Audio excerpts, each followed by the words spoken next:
Hello, my dear friend. I am Ravi Kumar, Faculty of English from Abhinav classes Maharajganj. मेरे प्यारे बच्चों, इस class के पहले मैं आप सबको नरेशन के 2 पार्ट में दे चुका हूँ।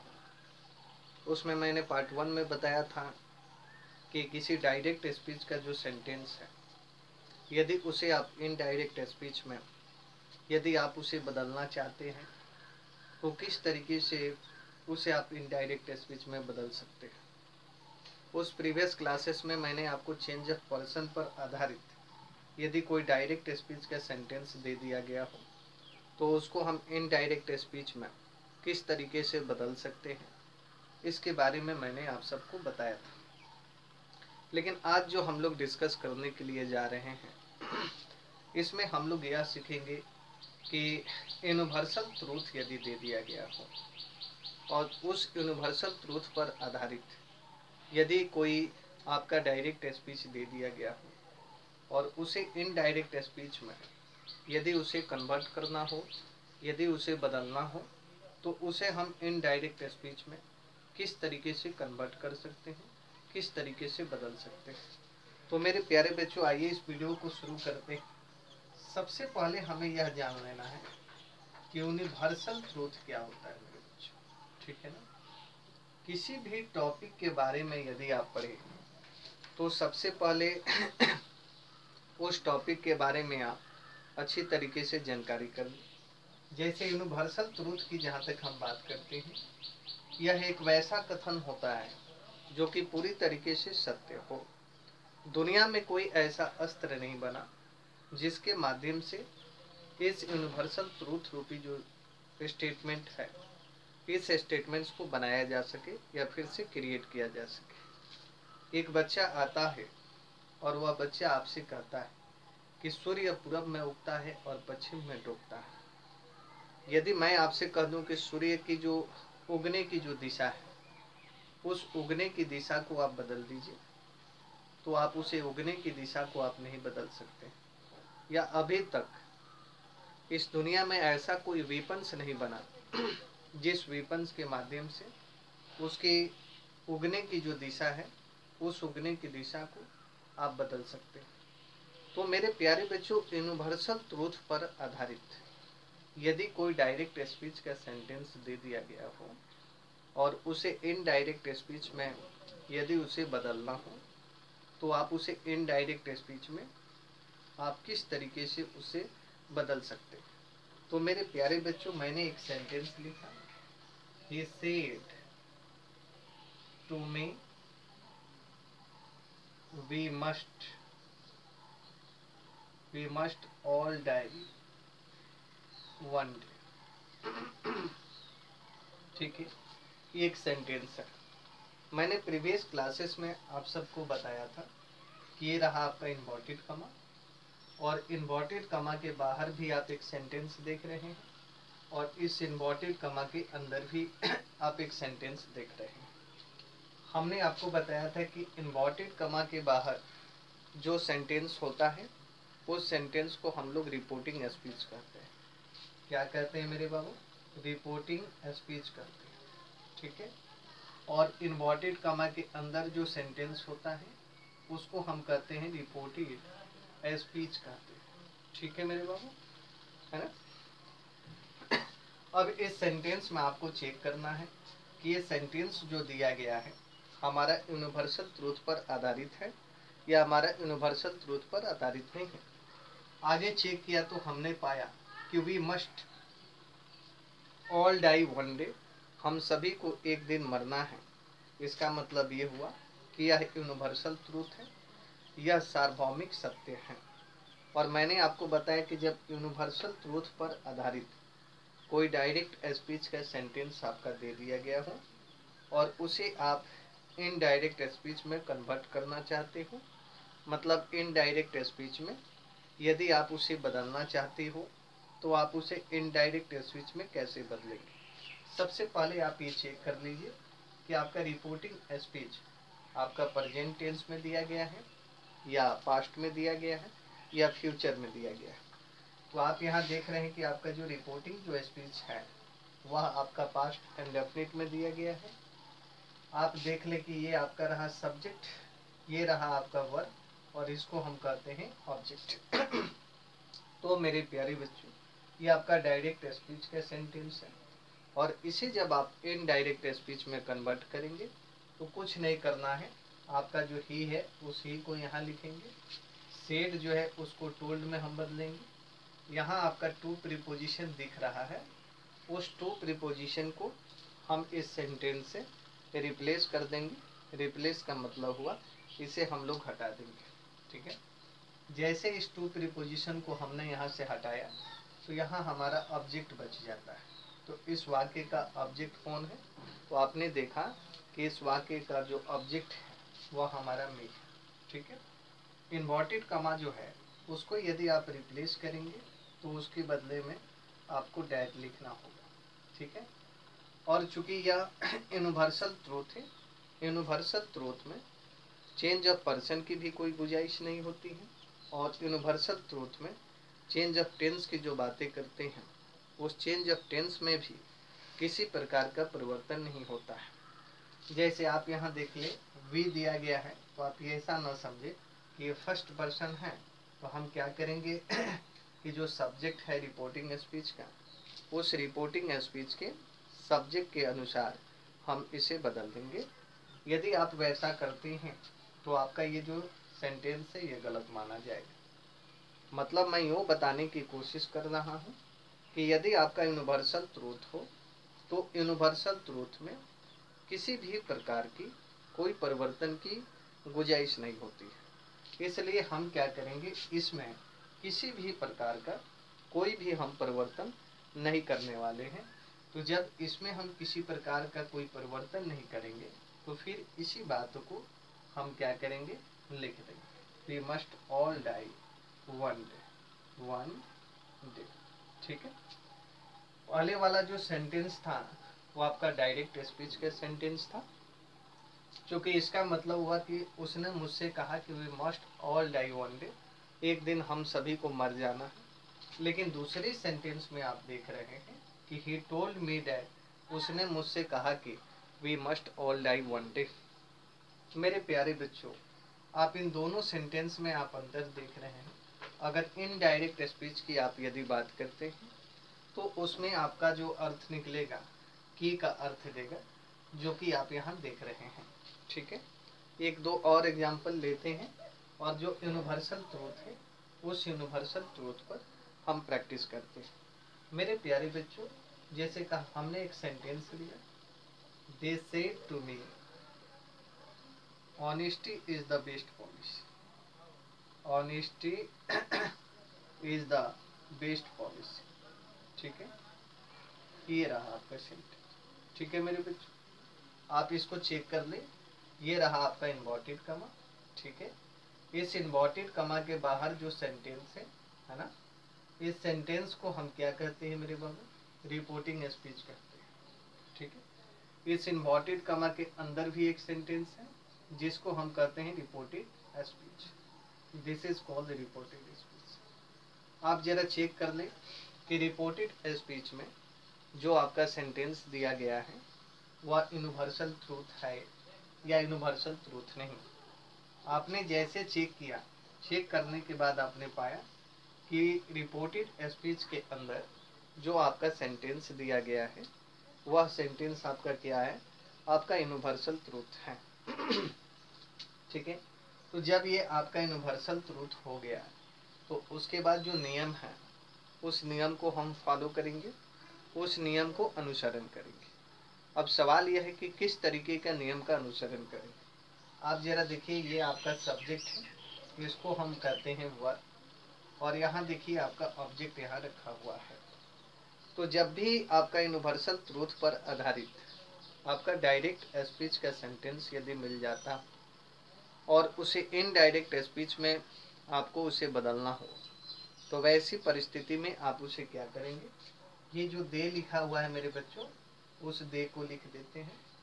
चूँकि यहाँ सैड है इसलिए इसको टोल में बदलेंगे, क्यों, क्योंकि हमने प्रीवियस क्लासेस में बताया था, क्या बताया था कि वर्ब के बाद यदि कोई ऑब्जेक्ट आ जाता है तो यदि वह प्रेजेंट में दिया गया हो तो उसको टेल्स में बदल देते हैं। यदि वर्ब जो है हमारा पास्ट में दिया गया हो तो उसे हम किस में बदलेंगे, टोल में बदल देते हैं।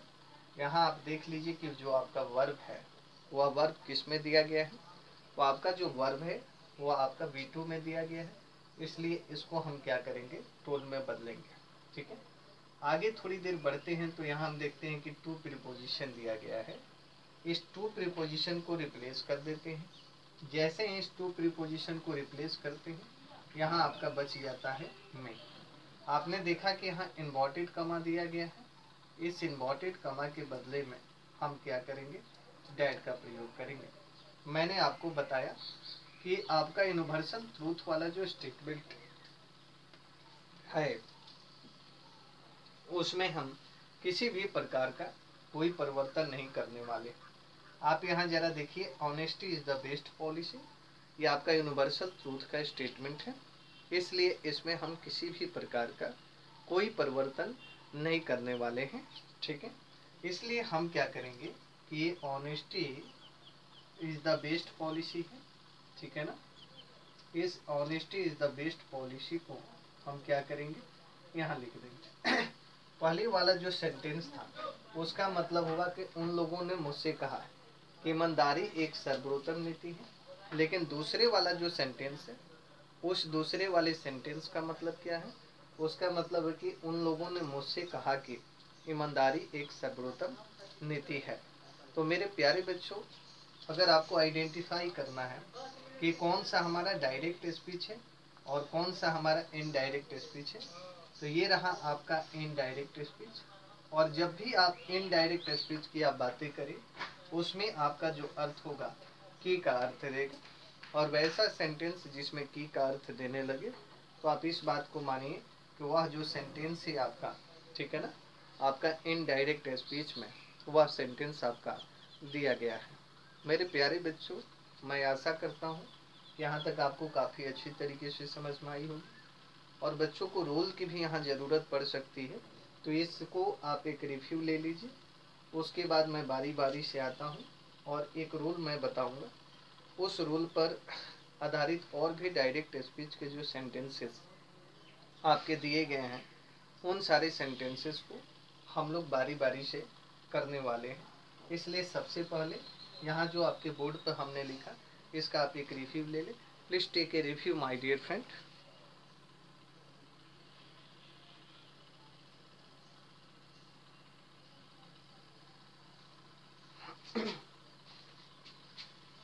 चलिए,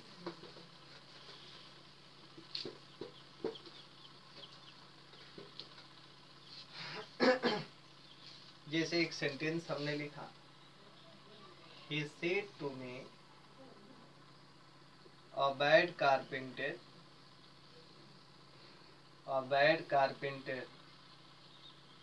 quarrels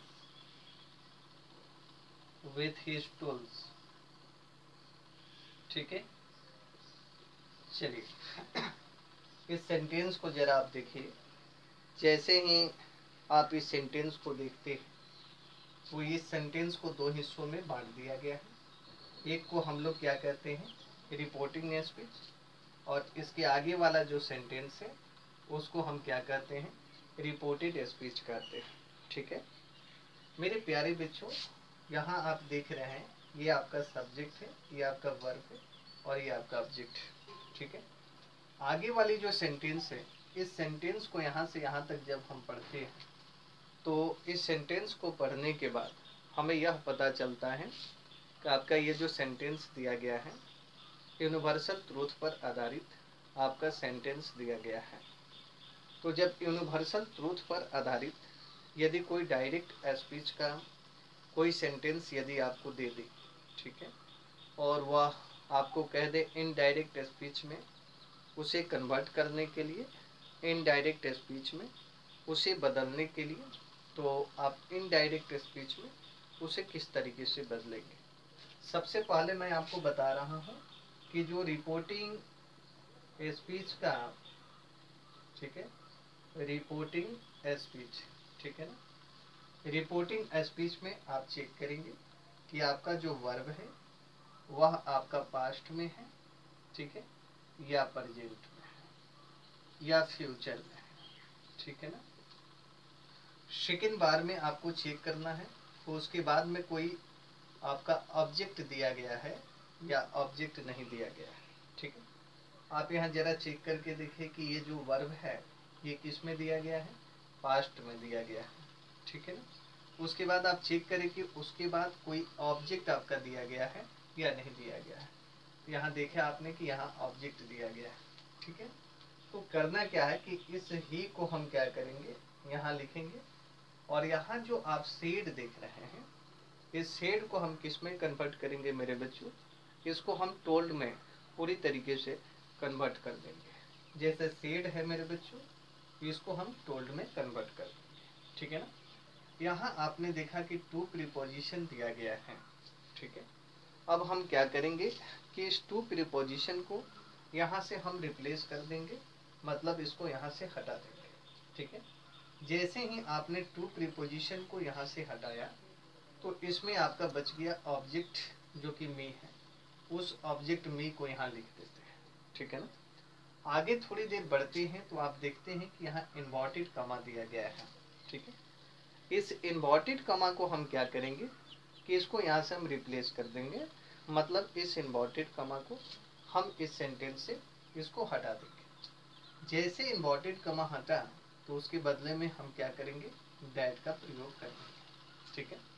आपने देखा कि ये जो सेंटेंस आपका दिया गया है, यह सेंटेंस आपका यूनिवर्सल ट्रूथ पर आधारित है, और मैंने पहले ही आपको बताया था कि यदि यूनिवर्सल ट्रूथ पर आधारित यदि कोई सेंटेंस दिया गया हो तो वैसी परिस्थिति में हम क्या करते हैं कि इसमें ना तो हम पर्सन को चेंज करते हैं और ना ही हम इसमें किसी टेंस को चेंज करते हैं। और चूंकि यूनिवर्सल ट्रूथ पर आधारित है, यदि कोई सेंटेंस आपका दे दिया गया हो तो उसमें इसकी परिवर्तन करने की भी दूर दूर तक कोई गुंजाइश नहीं होती है। तो फिर आप हमसे पूछेंगे तो इसमें करना क्या है, तो इसमें आपको कुछ करने की कोई ज़रूरत नहीं। आपको करना सिर्फ यही है कि आपको जो सेंटेंस लिखा गया है, जिस भी रूप में आपका सेंटेंस लिखा गया हो, उसी रूप को हम क्या करते हैं कि इस दैट के बाद हम लिख देते हैं। जैसे आप यहाँ जरा देखिए कि a bad carpenter quarrels with his tools लिखा हुआ है, इसमें आपको कुछ भी चेंज करने की दूर दूर तक आपको कोई गुंजाइश नज़र नहीं आती है। इसलिए करेंगे क्या कि इसको हम जैसा लिखा हुआ है ना, अ बैड कारपेंटर, ठीक है ना, यहाँ आप देख रहे हैं कि क्यूरल्स है ना, ठीक है ना, विथ है तो विथ, और हिज टूल्स है तो हिज टूल्स लिख देते हैं, ठीक है ना। पहले वाला जो सेंटेंस था उस सेंटेंस का मतलब क्या था, उस सेंटेंस का मतलब आपका था कि उसने मुझसे कहा कि एक खराब कारपेंटर अपने टूल्स के साथ में झगड़ा करता है, ठीक है। आपकी जो दूसरा जो सेंटेंस है, इस दूसरे सेंटेंस का क्या मतलब है, तो जहाँ तक हम दूसरे सेंटेंस की बात करते हैं, इसका मतलब हुआ कि उसने मुझसे कहा कि, ठीक है ना, a bad carpenter quarrels with his tools, एक जो खराब कारपेंटर होता है उसका जो टूल्स है, टूल्स का मतलब क्या है, उसका अपना जो औजार है, उस अपने औजार से वह लड़ता है, वह झगड़ता है, ठीक है ना। यहाँ इनडायरेक्ट स्पीच की जो बात करते हैं उसमें क्या अर्थ देता है, की का। तो जिस सेंटेंस में की का अर्थ निकल कर आए तो आप उसे समझिए कि हमारा वह जो सेंटेंस है, वह सेंटेंस हमारा इनडायरेक्ट स्पीच का सेंटेंस दिया गया है। तो मेरे प्यारे बच्चों, मैं आशा करता हूँ कि मैंने जो कंसेप्ट आपको बताया, यह कंसेप्ट आपको काफ़ी अच्छी तरीके से समझ में आया होगा। मेरे प्यारे बच्चों, यदि यह कंसेप्ट आपको पसंद आया होगा तो मैं आप सबसे रिक्वेस्ट करता हूँ कि आप मेरे इस वीडियो को देखें, और इस वीडियो को देखने के बाद आप इसे लाइक करना ना भूलें, शेयर करना ना भूलें, और साथ ही साथ में आप इस वीडियो को सब्सक्राइब करना भी ना भूलें। मेरे प्यारे बच्चों, आज के लिए इतना ही। मैं आपका रवि कुमार, डेट्स ऑल।